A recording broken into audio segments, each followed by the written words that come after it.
Ismail Haniyeh को short range missile से शहीद किया गया। हमला इसराइल ने किया, अमेरिका ने मदद की। ईरानी पासदाराने इनकलाब ने हमास सरबराह इस्माइल हनिया की शहादत से मुतालिक तफसीलात जारी कर दी। ईरानी फौज ने कहा इस्माइल हनिया को शॉर्ट रेंज प्रोजेक्टाइल से निशाना बनाया गया। मिसाइल में 7 किलोग्राम का वॉरहेड इस्तेमाल किया गया। मिसाइल को हमास रहनुमा की रहाइश के करीब से फायर किया गया। ईरान का बदला शदीद होगा, मुनासिब वक्त, जगह और तरीके से बदला लेंगे। दहशतगर्द इसराइल को इस जुर्म का फैसला कुन रद्द-ए-अमल दिया जाएगा। ईरानी पासदाराने इनकलाब ने अमरीकी और बरतानवी मीडिया की रिपोर्ट्स को मुस्तरद करते हुए कहा इस्माइल हनिया के कमरे में बम नस्ब नहीं था।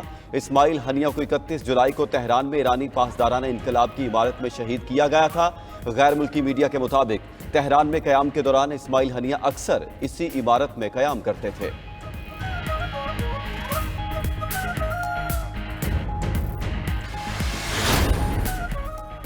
इस्माइल हनिया की शहादत के बाद ईरान में मुतादिद गिरफ्तारियां, कई इंटेलिजेंस और मिलिट्री अफसरान को हिरासत में ले लिया गया।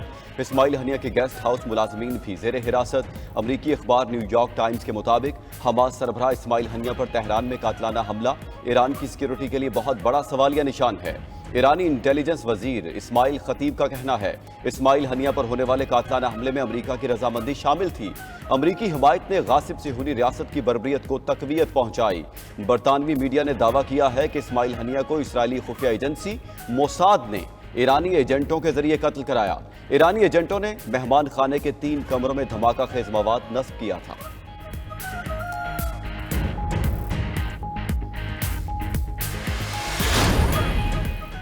खित्ते की बदलती सूरत हाल पर पाकिस्तान और ईरान में आला सतह का राबता। तर्जुमान दफ्तर खारजा के मुताबिक पाक ईरान वज़राए खारजा के दरमियान टेलीफोनिक राबता हुआ।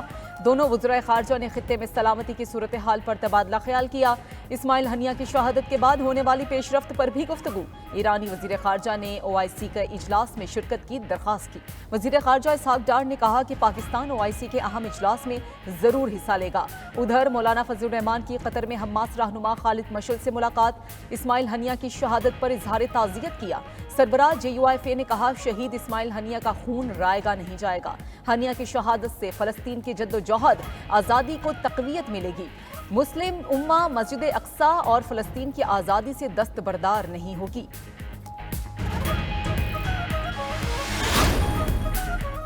इस्माइल हनिया पर हमला हुआ तो ऐसे लगा जैसे जल्जला आ गया है। रात के 1:37 पर पूरी इमारत लरज उठी। अपने कमरे से निकलकर देखा तो शहीद इस्माइल हनिया के कमरे में धुआं ही धुआं था। तर्जुमान हमास खालिद अल-कुदूमी ने 92 न्यूज़ को कातलाना हमले का आंखों देखा हाल बयान कर दिया। कहा इस्माइल हनिया के कमरे की दीवार और छत गिर चुकी थी। लाश की हालत बता रही थी। फजा से मिसाइल हमला किया गया है। हमले से पहले हम सब बैठकर इस्माइल हनिया से गुफ्तगू कर रहे थे। तर्जुमान हमास ने कमरे में बम की मौजूदगी से मुतालिक न्यूयॉर्क टाइम्स की रिपोर्ट को मुस्तरद कर दिया।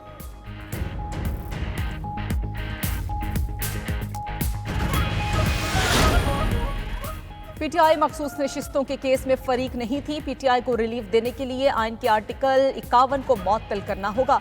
आर्टिकल 63 और आर्टिकल 106 को भी मुअत्तल करना होगा। जस्टिस हमीदुद्दीन खान और जस्टिस नईम अख्तर अफगान ने केस में इख्तलाफी नोट जारी कर दिया। लिखा कि PTI को रिलीफ देने के लिए आर्टिकल 175 और 185 में तफवीज़ दायरा इख्तियार से बाहर जाना होगा। 39 या 41 अरकान असम्बली का मामला कभी मुतनाज़ ही नहीं था। सुन्नी इत्तेहाद काउंसिल ने बतौर सियासी जमात आम इंतखाबात में हिस्सा नहीं लिया। तफसीली फैसला 15 दिन गुजरने के बावजूद न आ सका। तफसीली फैसले में ताखीर नजरसानी को गैर मौसर कर सकती है। ऐसी हुकूमत से क्या मुज़ाकरात करूं जो 4 हल्के खोलने पर ख़त्म हो जाएगी। इनसे मुज़ाकरात किए तो हुकूमत चली जाएगी। मुज़ाकरात उन्हीं से करूंगा जिनके पास असल ताकत है। बानी PTI के अडयाला जेल में सहाफ़ियों से गैर रस्मी गुफ्तगू। कहा मुज़ाकरात आइन के दायरे में रहकर करूंगा। सबसे पहले हमारा मैंडेट वापस किया जाए। महमूद अचकज़ई को सियासी जमातों से मुज़ाकरात करने का कहा है। वोट को इज्जत दो के नारे से वापसी सबसे बड़ा यू टर्न है। पार्लियामेंट कभी भी डंडे के जोर पर नहीं चली। ये सारी अखलाकियात सर से उतार कर पार्लियामेंट में बैठे हैं। माजी की तरह दोबारा अदालतों पर हमला आवर हो रहे हैं।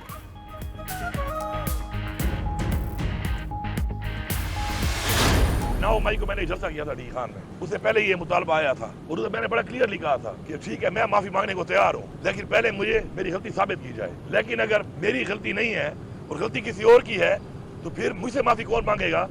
फिर वो बंदा भी तो मुझे बताए ना। 9 मई के जिम्मेदार हम नहीं, जिसकी गलती है उसे मानना पड़ेगी। 9 मई को एक मंसूबे के तहत हमारे खिलाफ साजिश की गई। जिन्होंने पार्टी छोड़ी उन्हें कुछ नहीं कहा गया। वजीर आला खैबर पख्तूनख्वा की अडियाला जेल में बानी पीटीआई से मुलाकात के बाद मीडिया से गुफ्तगू। कहा कि एस्टेब्लिशमेंट से राबतों में कोई ठोस चीज बनकर नहीं निकली।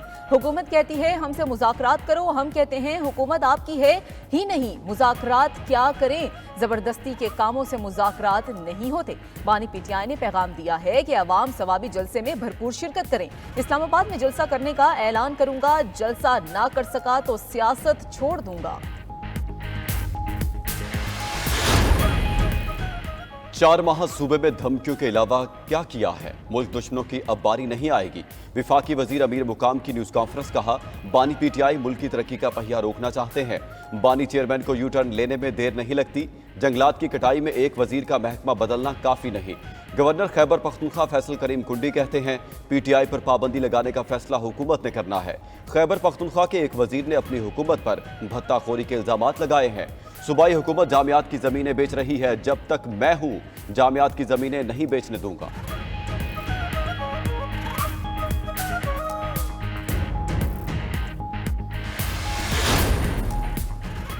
जबरी गुमशुदगी की तमाम तर जिम्मेदारी वज़ीर आज़म और काबीना पर आयद होती है। जरूरी है वज़ीर आज़म हंगामी इक़दामात से इस मकरू अमल का सदेबाब करें। इस्लामाबाद हाई कोर्ट का शहरी की बाजियाबी से मुतालिक समाअत का तहरीरी हुक्मनामा जारी। सेक्रेटरी दाखिला को लापता गुलाम शब्बीर को 6 अगस्त तक पेश करने का हुक्म। अदालत ने हुक्मनामे में कहा कि फरीकैन ने लापता गुलाम शब्बीर की बाजियाबी के लिए कुछ नहीं किया। तमाम इदारों के नुमाइंदों ने मगवी के ठिकाने से लाइल्मी का इजहार किया। मगवी के ठिकाने से लाइल्मी का इजहार जबरी गुमशुदगी का मामला जाहिर करता है। हुक्मनामे की कॉपी प्रिंसिपल सेक्रेटरी के जरिए वज़ीर आज़म को भेजने की भी हिदायत।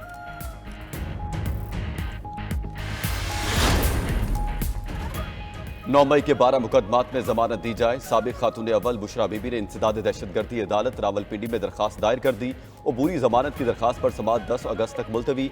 अबूरी जमानत मंजूर की जा सकती है या नहीं, अदालत ने स्टेट को नोटिस जारी कर दिए। अदालत ने बुशरा बीबी के प्रोडक्शन ऑर्डर पर भी नोटिस जारी कर दिया। दूसरी तरफ 190 मिलियन पाउंड रेफरेंस की समाअत 7 अगस्त तक मुलतवी कर दी गई। बानी पीटीआई के वकील मसरूफियत की वजह से अदालत में पेश न हुए। रेफरेंस के तफ्तीशी अफसर मियां उमर नदीम के बयान पर जरहा न हो सकी।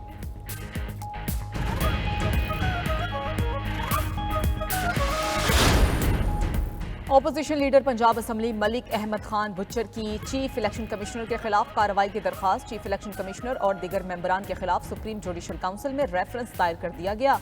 मौक़िफ़ इख्तियार किया कि आम इंतखाबात में चीफ इलेक्शन कमिश्नर और मेंबरान ने जानिबदारी का मुजाहरा किया। इलेक्शन कमीशन अपनी कानूनी और आईनी जिम्मेदारियां अदा करने में नाकाम रहा। चीफ इलेक्शन कमिश्नर और मेंबरान को फौरी ओहदों से हटाया जाए। रेफरेंस के हतमी फैसले तक उन्हें काम करने से रोका जाए।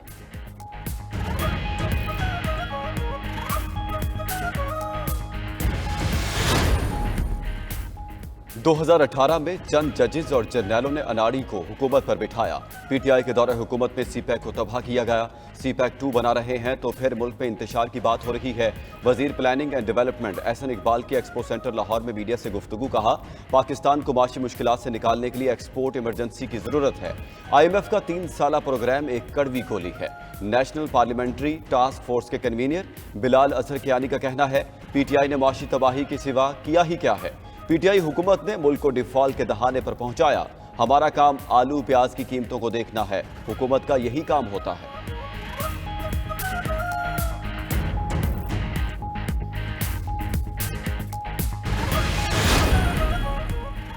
पार्टी डिसिप्लिन की मुसलसल खिलाफ वर्जी। पीटीआई ने शेर अफजल मरवत को पार्टी से निकाल दिया। बुनियादी रुकनियत खत्म कर दी। कौमी असम्बली की रुकनियत छोड़ने का भी कह दिया।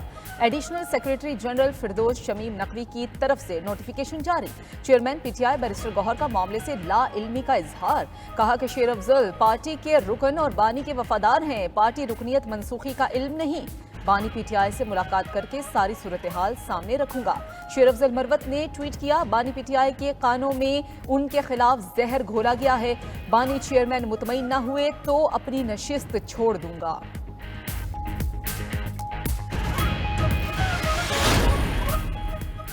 जमात इस्लामी का कराची में भी एहतजाजी धरने का आगाज। रावलपिंडी में जारी धरने को 9 रोज गुजर गए।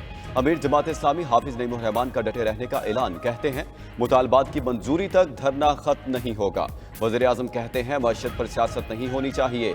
क्या वो चाहते हैं खानदान और अपने मफाद पर सियासत हो लेकिन अवामी मसाइल पर सियासत ना हो? वज़ीर आज़म बताएं वो 1300 सीसी गाड़ी में क्यों नहीं बैठ सकते? IPPs से मुआहदे अवाम के सामने क्यों नहीं लाए जा सकते?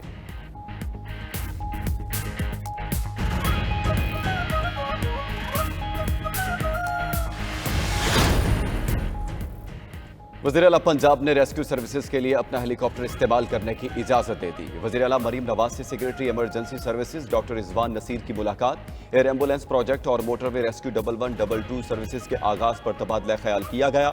वस्ती पंजाब में हंगामी हालत पर वज़ीर आला पंजाब का हेलीकॉप्टर इस्तेमाल करने पर इत्तेफाक। वज़ीर आला की मोटरवेज पर रेस्क्यू सर्विसेज का आगाज जल्द करने की हिदायत। कहा शदीद सूरत में मरीज का गोल्डन आवर में अस्पताल पहुंचना जरूरी है। मोटरवेज पर एम्बुलेंस शुरू करने वाला पहला सूबा पंजाब होगा।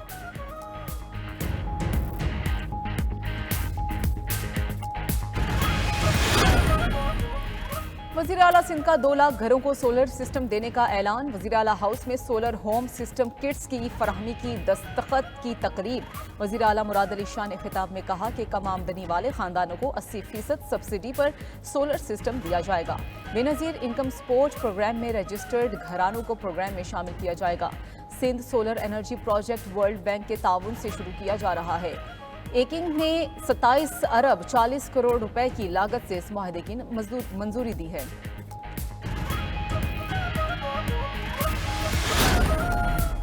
गवर्नर सिंध का 300 यूनिट वालों को सोलर सिस्टम देने का ऐलान। मीडिया से गुफ्तगू में गवर्नर सिंध कामरान टिसूरी ने कहा पहले मरहले में 9000 सोलर सिस्टम्स का ऑर्डर दे दिया है। अब तक नौजवानों को 8000 लैपटॉप दिए गए हैं। 50,000 नौजवानों को IT के मुफ्त कोर्सेज कराए जा रहे हैं। नौजवानों को माशी सिपाही बनाया है ताकि ये अपने और अपने अहले खाना के लिए कुछ कर सकें।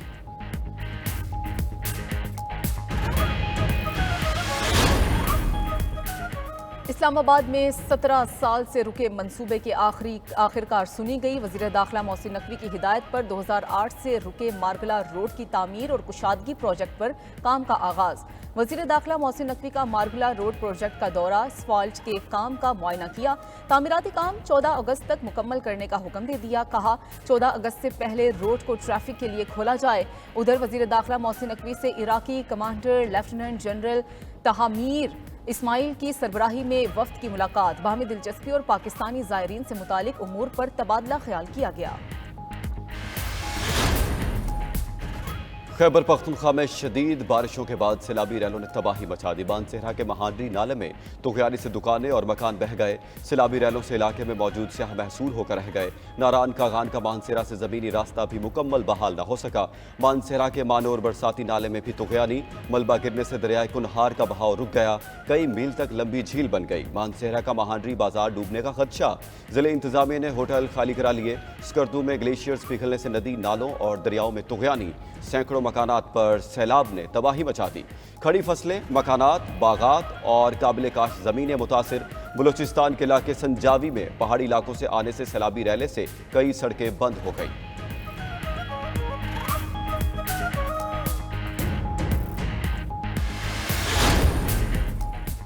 कराची में हल्की बारिश भी मुकामी हुकूमत के लिए इम्तिहान बन गई। शहर कायद के मुख्तलिफ इलाकों में गलियों और शाहराहों पर पानी जमा। महकमा मौसमियात के मुताबिक शहर कायद में बारिश का मजबूत सिस्टम 6 अगस्त तक रहेगा। अंदरूनी सिंध शदीद गर्मी के बाद बादल टूट कर बरसने लगे। सक्खर, खैरपुर, ओबाड़ो, टंडुअला यार और दीगर शहरों में मूसलाधार बारिश। इस्लामाबाद में बारिश के पानी में नहाते हुए करंट लगने से 2 बच्चे मौत के मुंह में चले गए। वाकया थाना शालीमार के सेक्टर F11 में पेश आया। बच्चे मैदान में जमा बारिशी पानी में नहा रहे थे। बच्चों के नहाने के दौरान बिजली की तार पानी में आ गिरी।